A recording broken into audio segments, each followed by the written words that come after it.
Hello everyone, good morning. कैसे हैं आप लोग? तो आज सुबह ना मैं 4:30 बजे उठ गई थी और लाइट भी चली गई थी।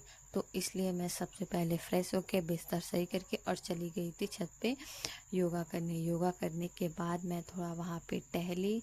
उसके बाद नीचे आ गई थी क्योंकि आज पढ़ाई के साथ साथ मुझे कहीं जाना भी था पापा के साथ अपने।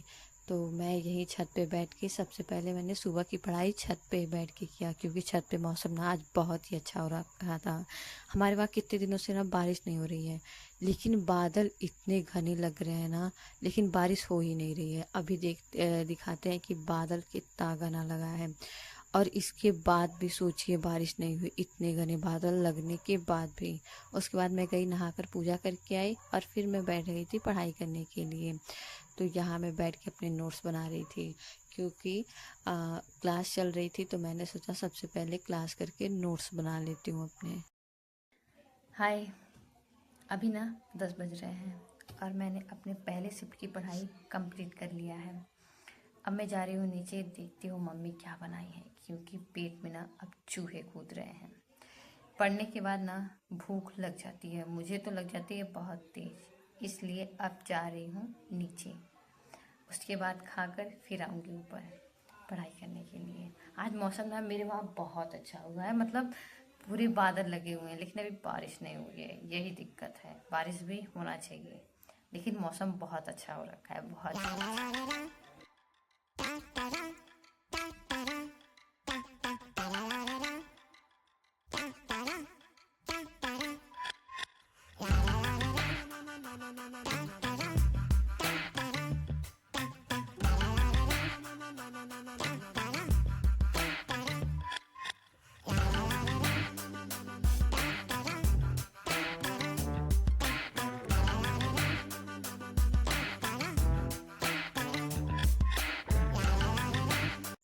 तो यहाँ देख रहे हैं आप लोग, मैंने अपने रूम का क्या हाल बना रखा है। मतलब मैं जब पढ़ने बैठती हूँ ना, सारे कपड़े बेड पे, सारी किताबें बेड पे, मतलब जो सामान मिलेगा ले जाके सब वहीं मुझे रखना है। मैंने एकदम फैला रखा था।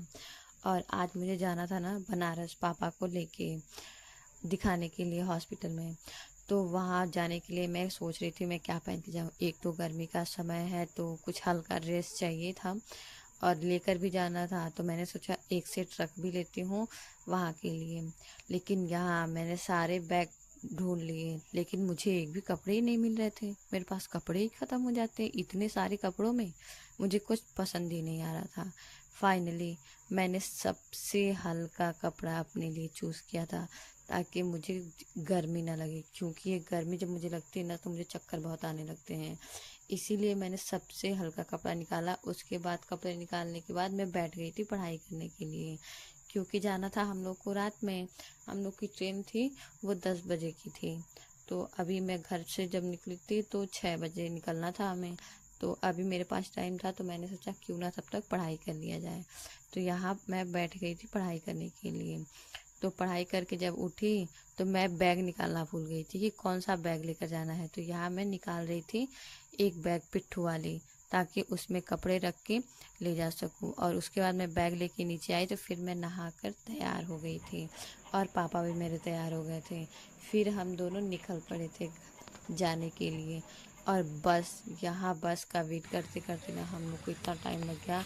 हम लोग 6 बजे निकले थे और बस पता है कितने बजे हम लोग को मिली थी?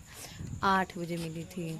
अब लग रहा था ना कि ट्रेन ही कहीं ना छूट जाए, लेकिन बस भी ना मिली। हम लोग को ऑटो मिला था और ऑटो वाले भैया ने हम लोग को टाइम पे छोड़ दिया वहाँ पे ले जाके। तो यहाँ मैं ट्रेन में बैठ के चंदा मामा को देख रही थी। चंदा मामा ने इतने प्यारे लग रहे थे, इतने प्यारे लग रहे थे, क्या भी बताऊँ मैं। ट्रेन से देखने पे वैसे प्यारे हैं तो कहीं से भी देखो प्यारे तो लगेंगे। खैर, हम लोग की जर्नी ख़त्म हुई। हम लोग सुबह पहुंच गए बनारस। और वहाँ गए तो सबसे पहले हम लोगों ने चाय पिया, फिर हम लोग ऑटो बुक करके और गए हॉस्पिटल पे। हम लोग बीएचयू में हम लोग को दिखाना था पापा को। तो हम लोग गए वहाँ। और पता है बनारस के ऑटो वाले इतने ज़्यादा पैसे लूटते हैं ना, क्या ही बताऊँ। मतलब वहाँ स्टेशन से 10 किलोमीटर है, वो खुद ही बता रहे थे। और यहाँ हम लोग को 10 किलोमीटर का 20 रुपये देने पड़ते, और वहाँ उसने 4 लोगों के 200 रुपये लिए, यानी कि 30 रुपये एक्स्ट्रा लिए। फाइनली हम लोग पहुँच गए थे और पहुँच के हम लोग पार्क में बैठे थे, मैं और डुग्गू पापा, और दीदी गई थी पता करने के लिए कि डॉक्टर कहाँ बैठेंगे। भाई बीचू इतना बड़ा है ना कि वहाँ ढूंढ पाना बहुत ही मुश्किल काम है। और यहाँ डुग्गू महाराज को भूख लग गई थी तो ये चाय और बिस्किट खा रहे थे। फिर मैं चली गई थी नहाने क्योंकि बहुत ज़्यादा गर्मी थी। तो मैं नहा कर आई तो ये देखिए, ये है आचार्य सुश्रुत। उधर से हम लोग को निकलने का टाइम रात के हाँ। 8 बजे अरे ट्रेन। पीछे बस स्टेशन, और जहाँ हम लोग ना बस से आए थे उसको बोल के। और लगता है रात के निकलते वक्त ना पूरी बारिश आना शुरू हो गई थी। और बारिश के मौसम में ना जब लाइट जल रही थी, बनारस शहर इतना खूबसूरत दिख रहा था ना। मैं अभी आप लोग को दिखाती हूँ, मतलब इतना सुंदर लग रहा था, क्या ही बताऊँ। चारों तरफ लाइट जल रही थी लेकिन बारिश बहुत तेज आने लगी थी। और यहाँ रेलवे स्टेशन देखिए कितना प्यारा लग रहा है। आज का बस इतना ही, बाय बाय।